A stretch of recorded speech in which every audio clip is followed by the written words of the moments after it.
Audio Jungle. Audio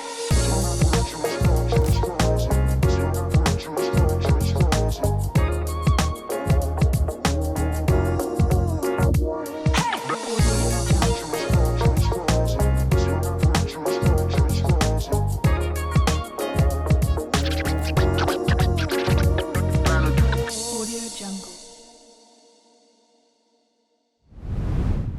Olá, pessoal! Estamos aqui mais uma vez com mais um programa do podcast Mente Acadêmica. Eu, Ruth Azevedo, estagiária do NOAP. Aqui ao meu lado, a nossa psicóloga, Daniela Von Miller. E na noite de hoje, nós vamos falar sobre um tema muito importante, comunicação não violenta, de Marshall Rosenberg, aí uma teoria bem legal, super importante para a comunidade acadêmica, para a comunidade escolar como um todo. Tá? E desde já eu gostaria de pedir que você que está aí assistindo e que está gostando do nosso conteúdo, que nos siga nas redes sociais, sigam o NOAP, a Ubra Manaus. E é isso aí. E na noite de hoje nós estamos com uma convidada super importante, super especial, né? A nossa, uma queridíssima diretora lá da unidade da Ubra em Carazinho, que também é pedagoga, né? E ela vai trazer um pouco aí do seu conhecimento, na sua atuação relacionada ao tema. Nossa querida pedagoga Franquiele, seja muito bem-vinda e boa noite. Uma boa noite, Ruth. Boa noite, Daniela. Um prazer estar com vocês.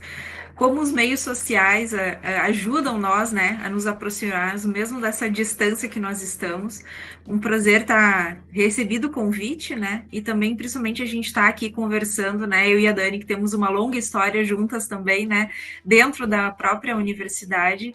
E é um prazer estar aqui. Então, só para conhecer um pouquinho quem eu sou, né, eu sou pedagoga, eu sou mestre em educação, e eu tenho 4 especializações, uma em tecnologias de informação e comunicação aplicadas à educação. Eu fiz também MBA em lideranças e coaching na gestão de pessoas. Fiz de metodologias de gestão na educação à distância e liderança estratégica, essa última pela nossa Universidade Luterana do Brasil. Então, atualmente, eu sou diretora da Ubra Carazinho, aqui no Rio Grande do Sul, e já andei também em Ubra Santa Maria, então já temos uma longa história dentro da instituição, e fora dela também já atuei também como professora numa rede municipal de ensino no estado do Tocantins. Muito bem, prazer em te rever. Nossos caminhos cruzando, descruzando e cruzando novamente, né, Fran? Bom, professora, posso chamar assim? Tudo bem? Claro, fique à vontade. Ótimo! Então, sobre o tema, né, é um tema muito relevante para a comunidade acadêmica, não é? Sobre a comunicação não violenta, eu gostaria que a senhora compartilhasse conosco aí sobre o que é a comunicação não violenta, né? É um breve histórico, para o pessoal de casa que nunca ouviu falar, só se inteirar sobre o assunto. Esse é um termo que a psicologia, né, você pode dizer até melhor do que eu, tem trabalhado bastante. Inclusive, eu dei uma pesquisada logo que a gente começou a conversar na nossa própria biblioteca Pearson, né, que tem o livro Comunicação Não Violenta, e aí eu fui entender um pouquinho mais, né, mas na verdade o termo, ele está sendo mais usado agora, mas a gente sempre trabalhou isso, né, não só na educação, mas em qualquer meio em que nós convivemos, né. O que é uma comunicação não violenta? A gente percebe muito isso até nas próprias redes sociais, como que às vezes a gente transmite uma mensagem e essa mensagem chega de uma forma distorcida para o nosso emissor. Então, na verdade, a gente tem que trabalhar essa comunicação de uma forma não violenta justamente para a gente resolver algum conflito. Então, a gente percebe no dia a dia, voltado para a área da educação, né, que é o nosso tema hoje aqui, como às vezes os professores, os próprios alunos se comunicam de uma forma onde o gesto, né, o olhar, o tom de voz pode simbolizar muito essa comunicação. E muitas vezes Para mim, pode ser simplesmente uma resposta simples, só que a forma como a pessoa recebe aquilo, e isso envolve muita questão sentimental também, como ela está diante daquela situação, pode reverter toda a mensagem, né? Então, eu vejo que a comunicação não violenta, ela realmente busca essa resolução dos conflitos por meio de diversas práticas que estimulam a empatia. Eu acho que de tudo que eu li e pesquisei um pouco para a gente conversar hoje, eu acho que a palavra-chave é a empatia. E como isso está difícil, né? E o pós-pandemia a gente percebe muito essa questão, que como está sendo mais difícil a gente se colocar no lugar do outro, né? A gente quer respostas imediatistas. Até quando nós estávamos trabalhando em home office, a gente trabalhou muito mais do que o presencial. Por quê? Porque o nosso aluno, porque o nosso colega esperava uma resposta instantânea. Então, a gente acabou não tendo mais horário de lazer, família e trabalho, e acabou se misturando tudo isso, né? E simplesmente o fato de eu demorar 2 minutos para responder uma pessoa já é um motivo dela ficar irritada e já receber minha resposta de uma forma ofensiva, por exemplo. Né? Então, isso é algo que parece ser muito simples, mas a gente vê no dia a dia. Todo mundo tem alguma história para contar com relação a isso, né? O como eu simplesmente quis passar uma mensagem tranquila, mas a Daniela já não estava muito boa lá e recebeu de uma forma ofensiva, e aí acaba gerando um conflito que, na verdade, nem teria um motivo real para isso. Né? Então, eu vejo exatamente a comunicação não violenta nesse sentido, e ela se baseia principalmente nas habilidades da linguagem da comunicação, né, que vai fortalecer essa capacidade da gente continuar ou falando de uma forma realmente compreensiva de emissor-receptor, ou muitas vezes tendo esse ruído de comunicação aí no meio do caminho.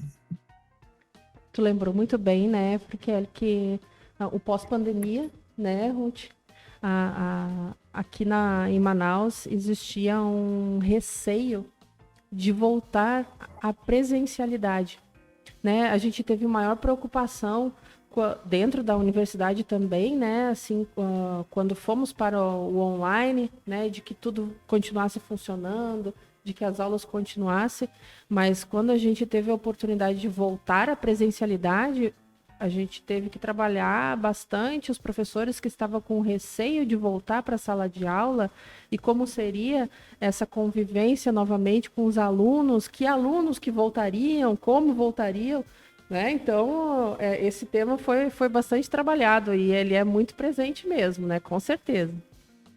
E você sabe, Dani, que aqui também não foi diferente, né? E principalmente a minha estada aqui em Carazinho, né? Eu cheguei em 2021 aqui, então ainda era pandemia. Então eu conheci durante o ano de 2021 pouquíssimos alunos, aqueles que foram liberados para as atividades práticas da área da saúde.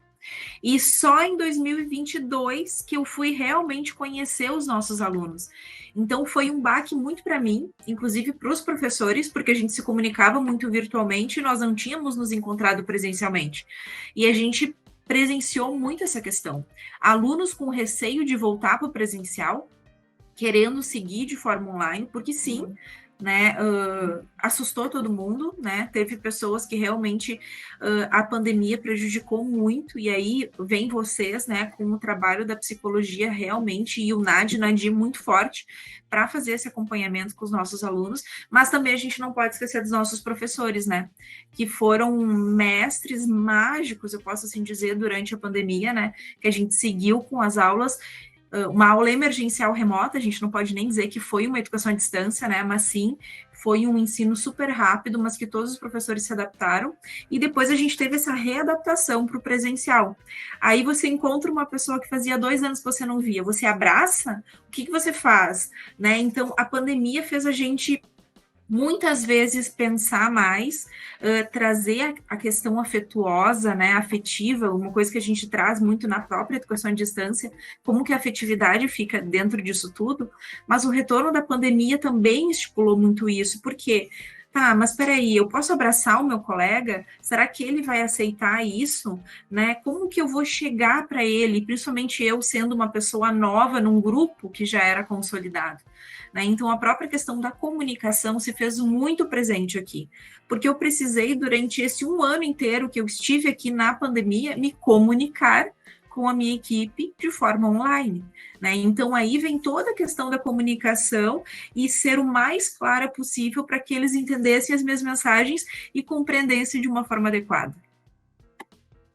E a comunicação não violenta é mais fácil de forma online ou presencial? Olha, é difícil, porque você esquece uma vírgula numa mensagem do WhatsApp e vira outra coisa, né?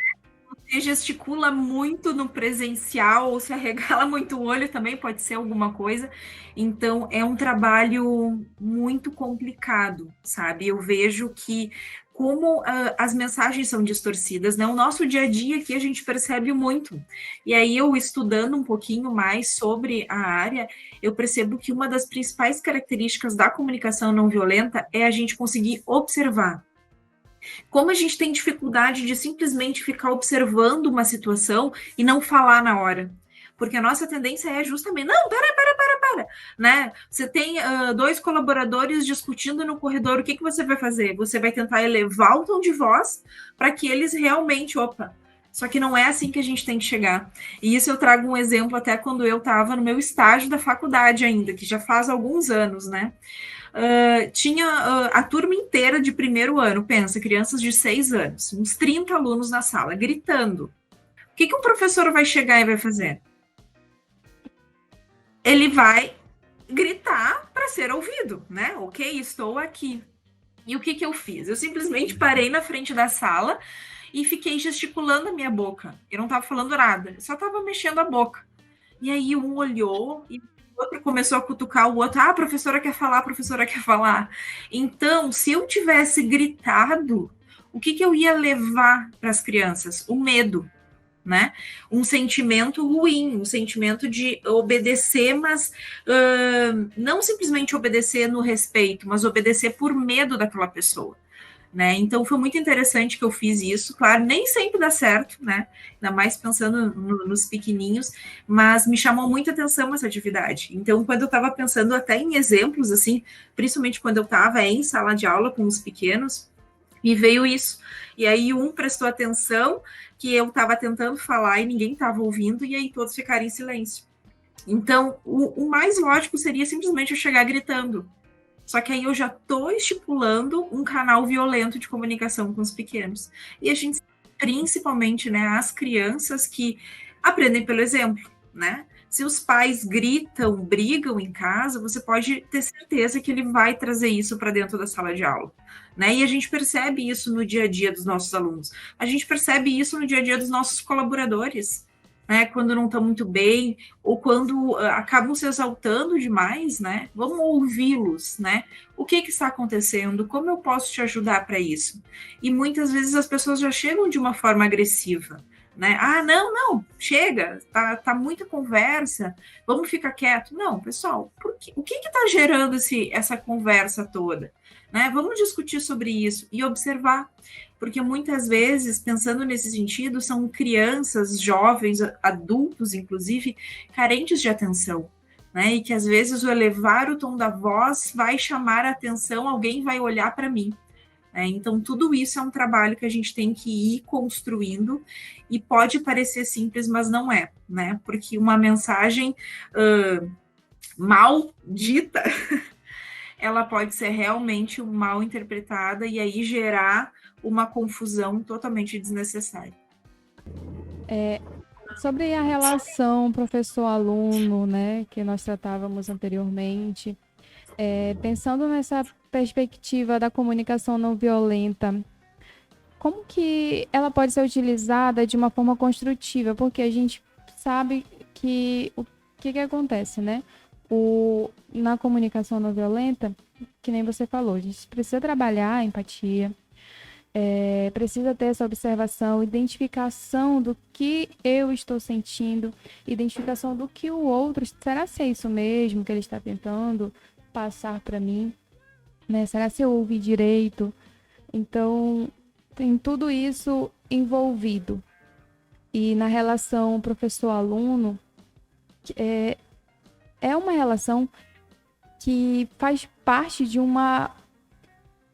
da vida do aluno significativamente, porque o aluno passa, em média, um aluno que estuda um período, 4 horas do seu dia em contato com esses professores.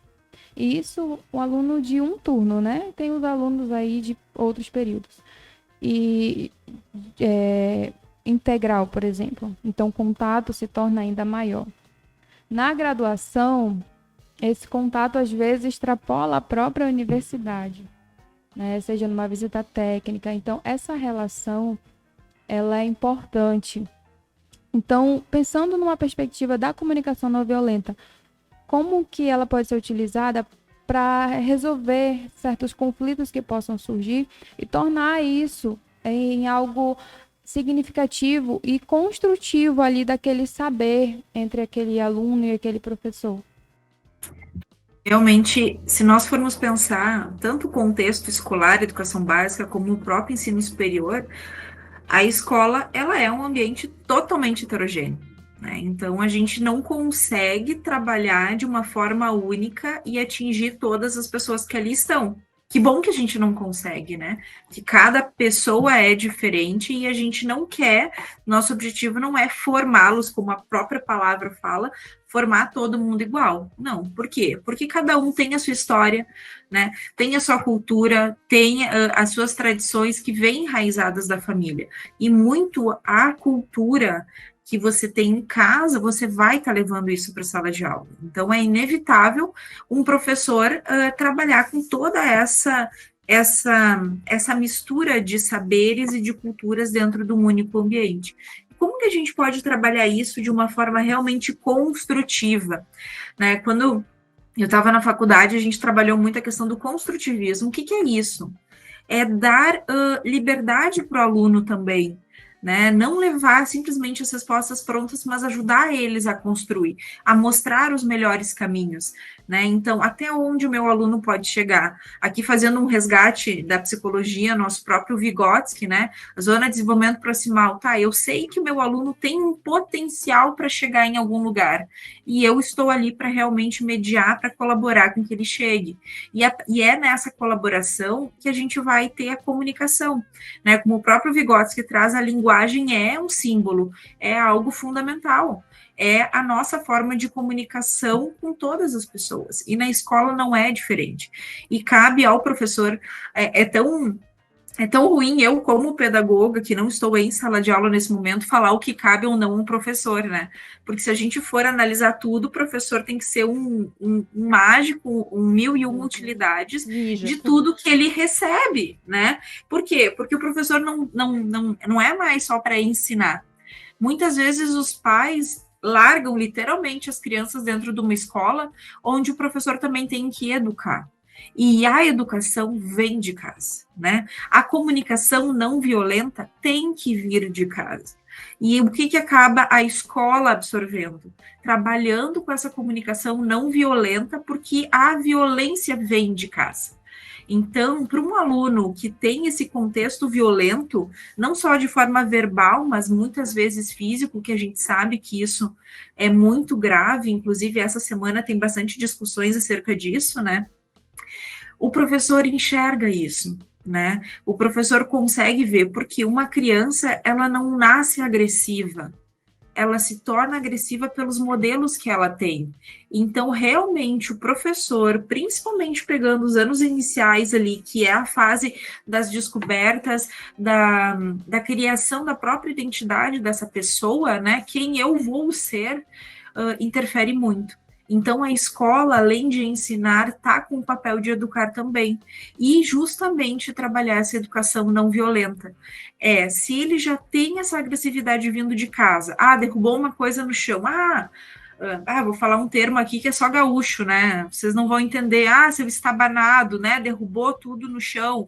O professor diz, olha, vamos limpar isso aqui, né? Vamos conversar e vamos tentar evitar com que isso aconteça de novo. Então, é a forma que a gente se comunica que a gente vai, inclusive, dando uma segurança para essa criança, né? Opa, peraí, aqui na escola eu me sinto segura, aqui na escola o professor não vai levantar a mão para mim como o meu pai levanta em casa, né? Então, e isso é o professor. Não adianta, o professor observa, o professor consegue verificar se um aluno mudou o seu comportamento. Agora, trazendo um outro exemplo para vocês, infelizmente, assim, triste, mas é uma realidade. Vocês, a Dani como psicóloga, a Ruth como quase, né, futura psicóloga, a gente observa muito isso. E trabalhar com criança dói, né? Dói porque a gente vê que aquilo ali é aquele serzinho que a gente está formando para daqui a alguns anos a gente receber na faculdade. E aí, que tipo de formação, que tipo de base familiar ele vai ter? Né? Por isso que quando a gente sempre fala trabalhar escola e família é fundamental. Eu tive um aluno que ele falava muito alto com os coleguinhas, ele gritava, e eu percebi que ele só estava desenhando com um lápis preto. Tudo que ele desenhava, ele pegava um lápis preto e rabiscava, era quase uma garatuja, ele não conseguia desenvolver um desenho. Aí eu ainda estava no meu estágio e eu chamei a professora regente e conversei, olha, tá estranho isso, está acontecendo alguma coisa.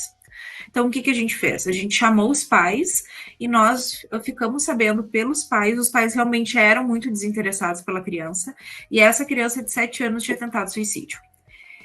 Então, aí a gente começa a ver que são esses pequenos traços, essas pequenas mensagens, muitas vezes não ditas, mas sim expressas de outras formas, é um alerta para nós que trabalhamos na área da educação e que a gente pode sim e devemos ajudar esses alunos e tendo todo o apoio de psicólogo, assistente social, orientador educacional, né, que é muito fundamental na educação básica e no ensino superior, o próprio núcleo de apoio discente, né, que a UBRA tem, é fundamental também. E a gente percebe que os alunos têm procurado. Por quê? Porque nós estamos adoecendo mentalmente e a gente precisa de cuidados também. Não só o aluno, não só o professor, mas todos nós precisamos. A senhora trouxe duas palavras importantes, que foi o apoio e julgamento, né? Que é exatamente isso que a comunicação não violenta ela vem trabalhar e combater esse julgamento. A gente vive uma sociedade extremamente violenta. Mas a gente está falando tanto em violência, às vezes a gente fala tão manso ou procura sempre encaixar as palavras do melhor jeito ou até não falar. Mas a violência ainda assim ela se expressa naquilo, né? Porque a gente cresce imersa em um contexto onde o julgar é muito mais fácil do que o parar para observar e para se colocar no lugar do outro. A senhora trouxe uma fala anteriormente, estabanado, né? Eu já fui me chamar de estabanado, a gente usa também aqui no norte.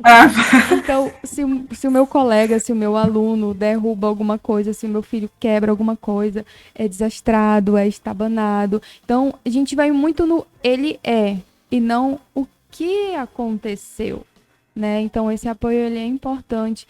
E principalmente, claro, na família é crucial e em sala de aula também. Porque o meu aluno não fez a atividade que eu passei porque ele é preguiçoso, né? Porque a família dele não ajuda. Então é tão fácil apontar o dedo, ou os pais em casa.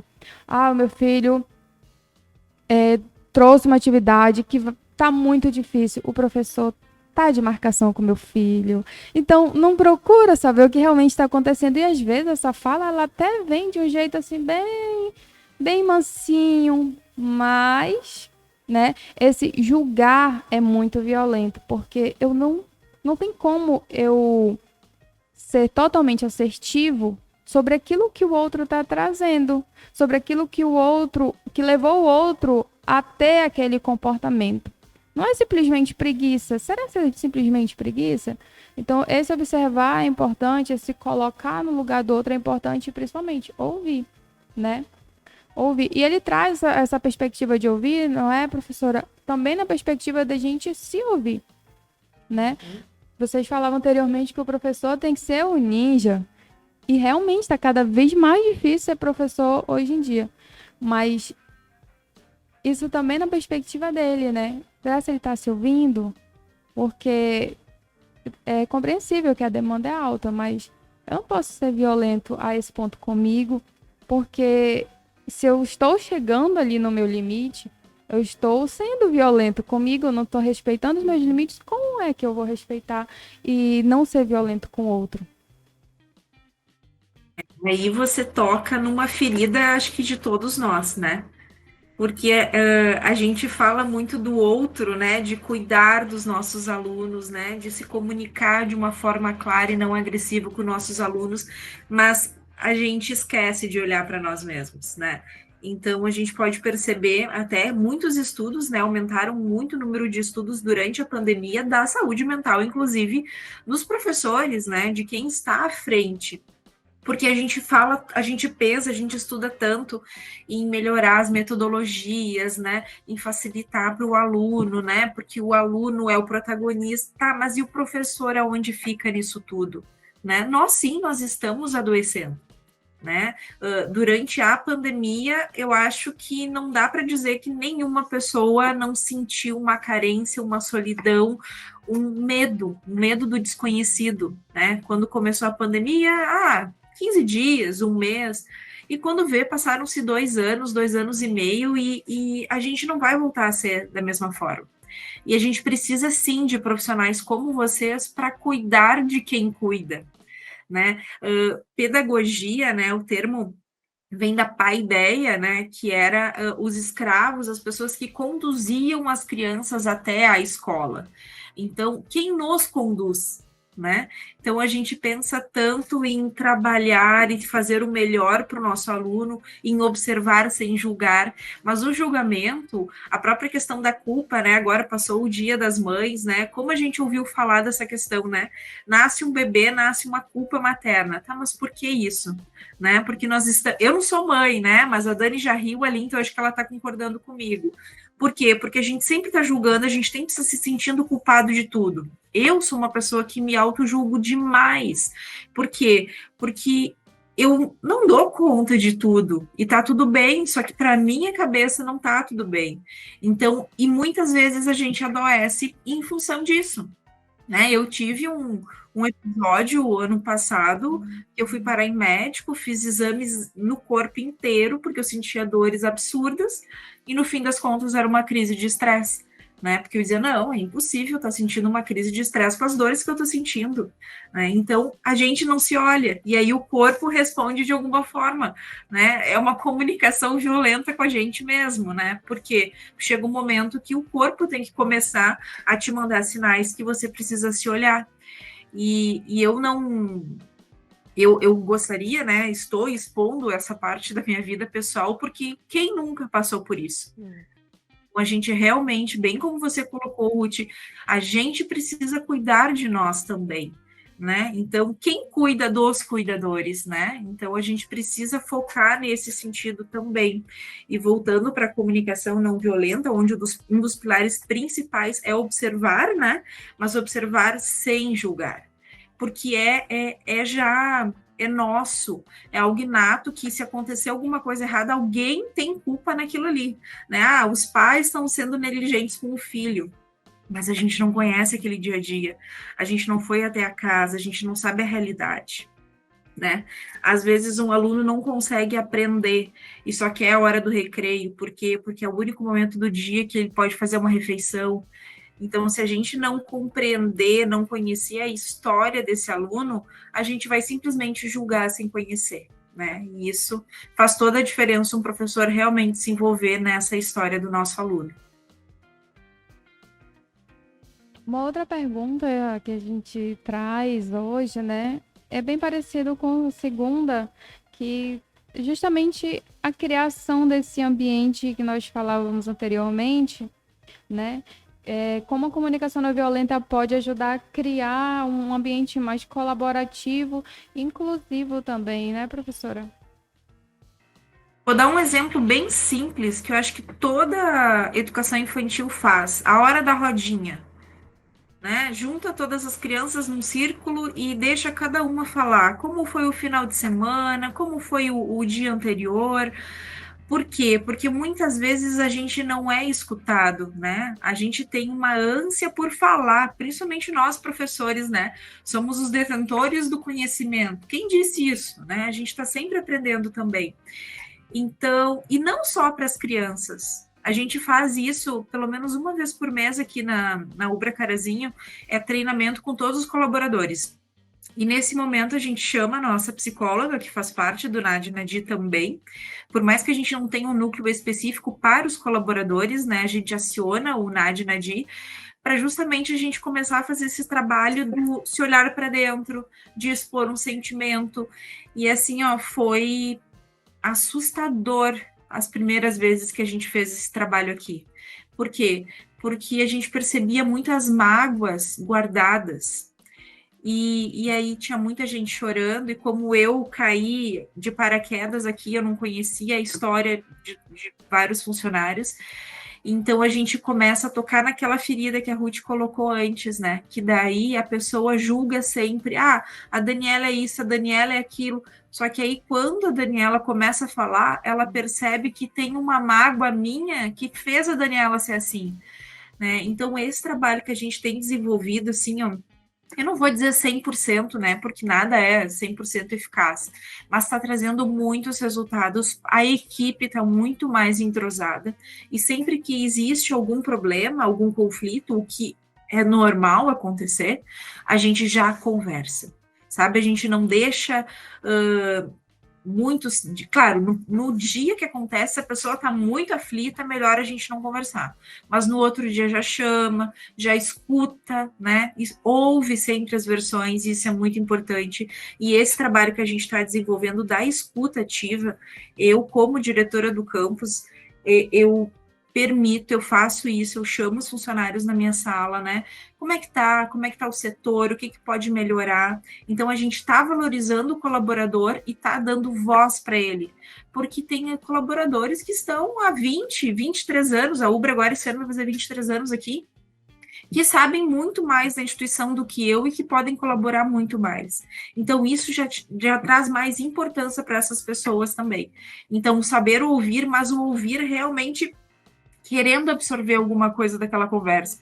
Não simplesmente, pode falar, e você está pensando em 1 milhão de coisas e não está ali, né? Então, eu gosto muito, eu sou muito humana nesse sentido de ouvir as pessoas. E isso faz com que elas se tornem realmente pertencentes àquela equipe, né? Porque muitas às vezes dizem, colaborador não, é funcionário. Eu considero sim, porque são pessoas que acabam vivendo muito mais tempo junto conosco no trabalho do que muitas vezes com a sua família. Olha, escutativa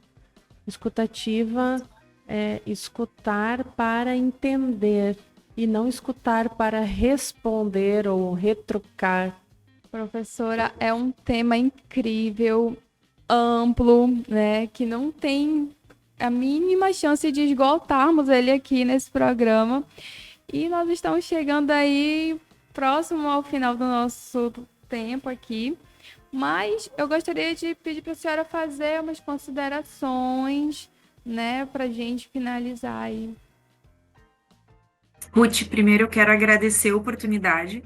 Eu estou muito feliz, confesso que eu fiquei nervosa, e como é bom a gente sentir esse friozinho na barriga, né? Porque é sinal que a gente nunca se acomoda, né? Sempre tem alguma coisa para aprender. E com certeza, né, logo que a gente conversou, acho que 1, 2 semanas atrás, eu já me deu aquele friozinho na barriga, pensei, não, já tem que começar a estudar o assunto, e realmente, às vezes, a gente vai tanto para a teoria e a gente percebe que é o nosso dia a dia, né, que o que a gente faz realmente é o caminho certo, né, e que quando a gente erra, a gente consegue ir atrás e melhorar isso. E eu fico muito feliz de estar aqui na pontinha, no Rio Grande do Sul, conversando com vocês aí em Manaus, e poder trazer um pouquinho da minha experiência, né? Reencontrar a Daniela, que eu tenho um carinho muito especial por ela. E logo que eu comecei a pesquisar um pouquinho mais profundamente sobre a comunicação não violenta, eu encontrei um poema da Ruth Bebemeyer, que obviamente vocês já devem conhecer, E eu não vou ler o poema, mas eu peguei simplesmente uma frase do poema dela, que ela fala assim, que palavras são janelas ou são paredes? Então, a gente precisa analisar o que a gente quer com a nossa comunicação. Comunicação é o cerne de tudo, né? É o nosso ambiente, a gente precisa se comunicar no trabalho para se alimentar, né? No convívio familiar, enfim, tudo. A comunicação é, né? Se a gente não tem uma comunicação verbal, né? Pensando nos surdos, tem a comunicação, né? As libras. Então, tudo isso é uma forma de comunicação. E o que que a gente quer com essas palavras? A gente quer abrir janelas, possibilidades das pessoas passarem por aquilo ali, ou a gente quer simplesmente colocar muros e paredes onde chega a palavra e tranca. Então, eu acho que a Ruth, essa aqui é a poetisa, né? A Ruth traz exatamente essa análise, né? Que nós temos o poder da palavra, o dom da palavra. E é essa palavra, a gente transmite ela como a gente quer. Se a gente quer simplesmente transmitir uma palavra de uma forma ofensiva ou agressiva para demonstrar muitas vezes um poder, ou a gente quer com a palavra mostrar uma igualdade, dizer que eu sou igual a você e nós estamos aqui juntos para conhecer, para compartilhar, para trocar ideias. Então, essa questão também do poder já dava um outro podcast, né, um outro tema, mas eu finalizo nesse sentido, né, que nós tenhamos comunicações com afetividade. A gente trata tanto a própria educação à distância, né, como que essa questão da afetividade fica, eu acho que nós conseguimos, sim, com nossa voz, transmitir sentimentos, né, e que a gente possa cada vez mais transmitir sentimentos bons, leves, porque de tanta coisa pesada a gente já está cheio, né, então que a gente possa levar palavras boas, confortantes para todos que estão conosco e pessoas que podem nos ouvir de alguma forma, né? Como através desse podcast. Então, eu agradeço muito a oportunidade, obrigada pelo convite, adorei, e realmente, assim, dava assunto para uma noite inteira. Adorei também. Ai, eu amei. Às vezes a gente pensa que as nossas palavras são jogadas ao vento, às vezes, quando a gente fala algumas coisas assim, né? Mas como é bom ver profissionais, né, e principalmente dentro da Ubra, gestores que têm essa consciência e essa prática também, né? Então, de humanizar o ambiente, nós temos muitos desafios sempre, em todos os lugares, né? Mas na área da educação são desafios diários e diversos, né? Então, muito orgulho de estar aqui contigo hoje, prazer te rever, beijão. Vai receber tua caneca aí em Carazinho. Talvez Oba! presencialmente. Ai, bom, gente, um abraço para vocês. Sucesso no podcast. Agora eu já vou seguir nas redes sociais, vou acompanhar vocês. Parabéns pelo trabalho que vocês vêm desenvolvendo. Muito obrigada por aceitar o nosso convite. Foi um prazer imenso conhecer você, né? E eu tenho certeza que a sua contribuição vai ser muito bem-vinda e muito frutífera para aquelas pessoas que vierem a assistir. Já peço aí, compartilha com o pessoal de Carazinho nosso podcast. Claro, com certeza. A gente quer trazer psicologia para cá também, então, ó, vamos começar já a difundir esses projetos. Aí, ó, maravilha. E para o pessoal de casa, esse foi o nosso programa de hoje. Eu espero que tenha sido proveitoso para vocês. E peço de novo que nos sigam nas redes sociais, a Ubra, o NOAP. Por que é importante seguir? Porque aí vocês vão ver lá quando nós lançarmos alguns cortes, alguns questionários também, umas perguntinhas lá nos stories do NOAP, tá bom? E é isso. A gente costuma finalizar o podcast com o nosso brinde. Então, a gente vai brindar daqui, você brinda daí, porque a caneca vai chegar em seguida, tá bom? Tá bom. Tchau, tchau, gente. Tchau, tchau. Audio Jungle.